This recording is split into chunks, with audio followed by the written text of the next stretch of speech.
এই কুরবানিতে আমার গরুর সামনে আর কোনো গরু টিকতে পারবে না, কারণ অন্য সব গরুর চাইতে আমার গরুটাই বেশি মোটা তাজা।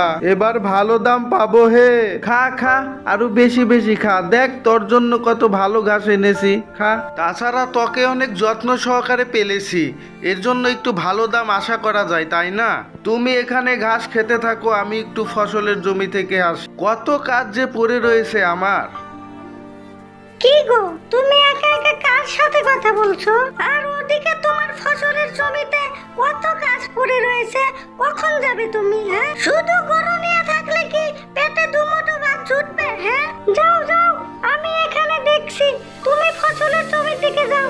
গিন্নি গিন্নি, এবার কুরবানিতে আমার গরুটাই সবচেয়ে বড় গরু, তাই আমি ভালো দাম পাবো এবার গিন্নি। আমাদের আর কোনো দুঃখ কষ্ট থাকবে না। দেখো তুমি গরুটাই বিক্রি করে ভালো দাম পেলে তোমার জন্য সুন্দর দেখে একটা গয়না গড়িয়ে দিব গিন্নি। দেখো তুমি অনেক খুশি হবে। আর প্রশংসা করতে হবে না, কত ভালো গয়না তুমি গড়িয়ে দাও, দেখা যাবে।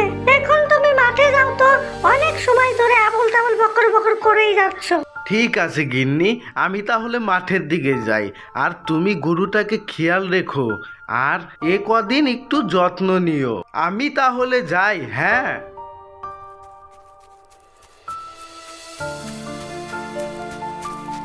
রহিমের গিন্নি এক কথায় চটচটে মেজাজের ছিল, সে কারো কথাই শুনতো না, সে নিজের কথাই সব সময় চলতো।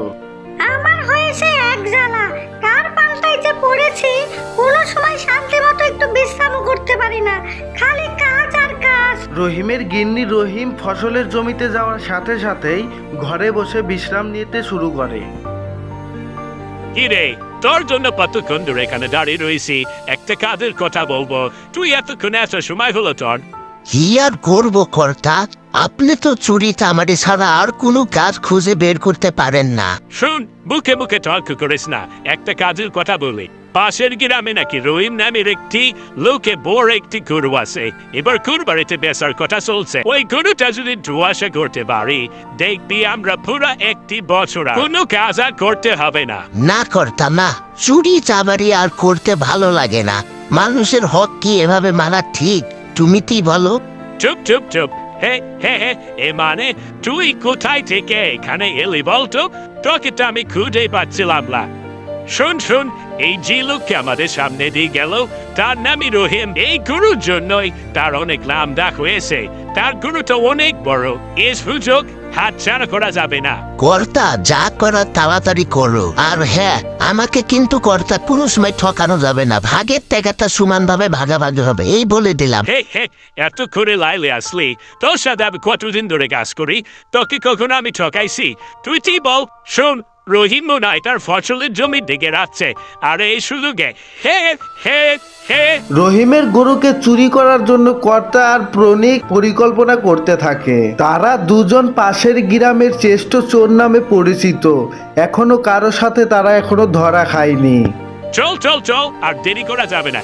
কর্তা আর প্রণীক পরিকল্পনা শেষ করে রহিমের গরুকে চুরি করার জন্য রওনা দিল। তারা দুজন রহিমের বাড়ি পৌঁছানোর পর দেখলো সেখানে কেউ নেই।